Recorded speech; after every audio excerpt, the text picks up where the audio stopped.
ദൈവത്തിന് സ്തുതി. പ്രഭാതകിരണത്തിലേക്ക് സ്നേഹവന്തൻ. ഭാഗം 1903. ഇന്ന് മാർച്ച് മാസം 17-ാം തീയതി. 76-ാമത്തെ ദിവസത്തിലെത്തി. തളർവാദ രോഗിയോടൊപ്പമായിരുന്നു കഴിഞ്ഞ പലരും. നമ്മുടെ കർത്താവിൽ നമ്മൾ വിശ്വസിക്കുന്നുണ്ട്.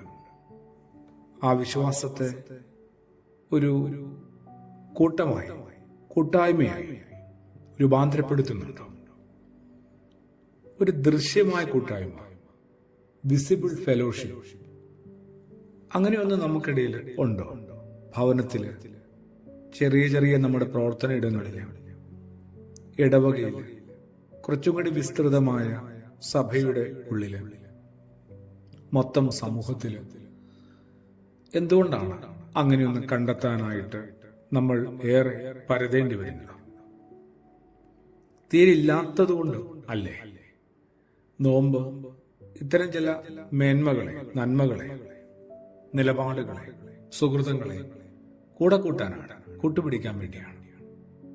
4 ആളുകൾ പക്ഷപാതക്കാരനെ യേശുവിന്റെ അടുക്കൽ കൊണ്ടുവരാൻ ഉത്സാഹിക്കുകയാണ്.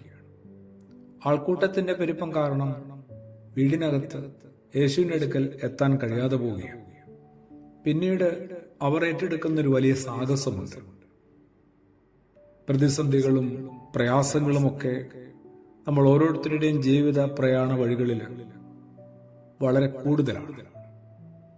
എന്നാൽ അവ കണ്ട് പിന്മാറുന്ന മനുഷ്യർ എന്തുമാത്രം സ്വയം പരാജയപ്പെടുകയാണ്.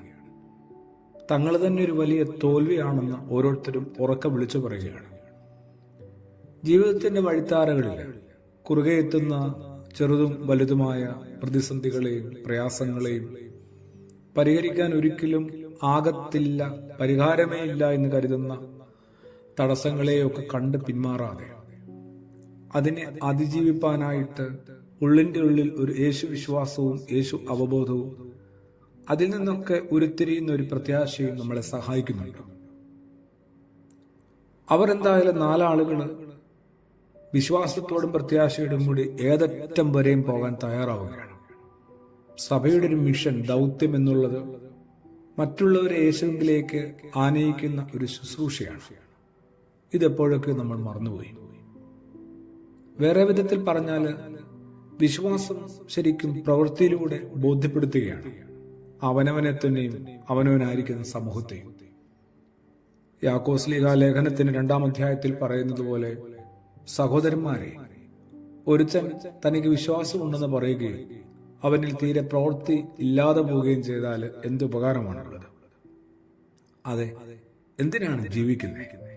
അങ്ങനെ ഒന്ന് സ്വയം ചോദിക്കാനായിട്ട് നമ്മളെയും ഈ വചനവും നോമ്പും ഈ ഒരു ഉപവാസവും വ്രതവും ഒക്കെ പ്രാപ്തരാക്കട്ടെ.